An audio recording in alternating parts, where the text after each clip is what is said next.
Once upon a time, the winter sun cast a pale glow over Ashcombe Manor, its ivy-clad walls whispering stories of centuries past. Inside, the grand hall gleamed under Edward Hawthorne's meticulous care. For 35 years, Edward had been the manor's heartbeat, a butler whose loyalty was as enduring as the oak beams above. Edward moved with quiet precision, his polished shoes gliding across marble floors. His uniform was immaculate, his posture regal. To the world, he was a servant. To those who truly saw him, he was the embodiment of grace and constancy. Yet behind the calm exterior lay a tender truth. Edward's greatest devotion was not to the Ashcombe family, but to his daughter, Clara. Clara was a vision of vitality, her auburn hair catching the morning light, her laughter ringing like chimes in the manor's garden. She had inherited Edward's poise but paired it with a spirit that soared beyond tradition. While Edward's life was bound to the rhythms of service, Clara's heart beat to the cadence of art. She painted in secret corners of the estate wildflowers, village streets, portraits of faces that told stories. Her dream was bold, to study at the Royal Academy in London. But dreams, Edward knew, demanded more than desire. They demanded sacrifice. One evening, Clara spoke softly as they shared tea in their modest quarters. "Father, do you ever wonder what lies beyond these hills?" "I wonder only what lies ahead for you, my dear." The letter arrived on a bitter January morning. The Ashcombe family, burdened by debts, would sell the estate. Edward's world trembled not for the loss of grandeur, but for the uncertainty it cast upon Clara's future. That night, Edward sat by the dying embers of the hearth, pen in hand. He wrote to an old acquaintance in London, seeking work. Pride was a luxury he could not afford. His vow was simple: Clara will have her chance, whatever the cost. London was a world apart, its streets alive with haste and hunger. Edward traded his butler's livery for the coarse uniform of a night porter. He hauled crates in warehouses, his hands blistered, his back bent. Each coin he earned was sent to Clara, with letters full of hope and none of hardship. "My dearest Clara, the city hums like a restless symphony. I imagine you among its melodies, painting with colors brighter than its gray. Hold fast to your dream. It is worth every step I take." Clara arrived in London with a suitcase and a heart full of hope. The city dazzled and daunted her in equal measure. The Royal Academy's halls were grand, but its doors opened only to talent sharpened by perseverance. Her first months were a struggle. She lived in a cramped attic room, its single window framing a slice of gray sky. Meals were meager. Warmth was a luxury. Rejections came like winter rain, cold and relentless. Yet Clara was not alone.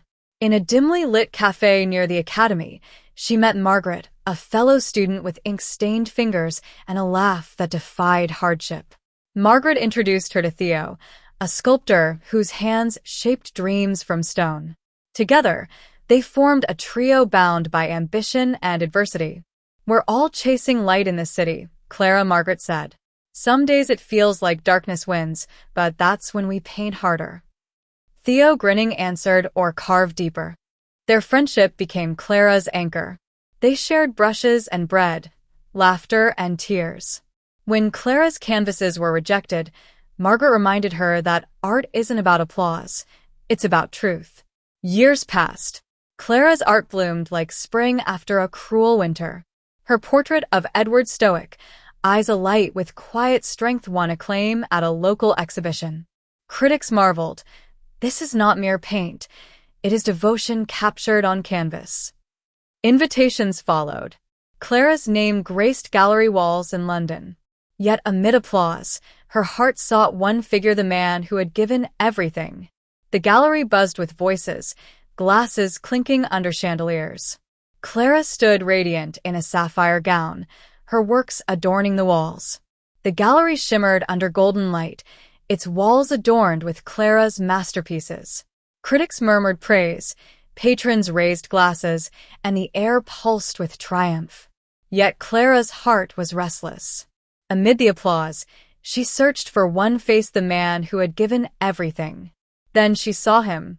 Edward stood at the entrance, his frame thinner, his shoulders stooped from years of toil. His once ebony hair was silvered, his hands trembling slightly as he clutched his hat. For a moment, Clara could not move. The crowd blurred, the music faded. All she saw was her father, her hero, fragile yet proud. She ran to him, her heels clattered against marble as gasps rippled through the room. Clara reached him, flinging her arms around his neck, sobbing into the fabric of his worn coat. "Father, oh, Father, I thought you might never come," Edward said, voice breaking. "I nearly didn't. The train was late, and these old bones," he falters, breath hitching. "But I had to see you before anything else." Clara pulled back, her eyes searching his face. There were lines she had never seen before, shadows of exhaustion etched deep. And then she noticed the faint pallor, the way he leaned heavily on his cane. "Clara, whispering, you ill," she said.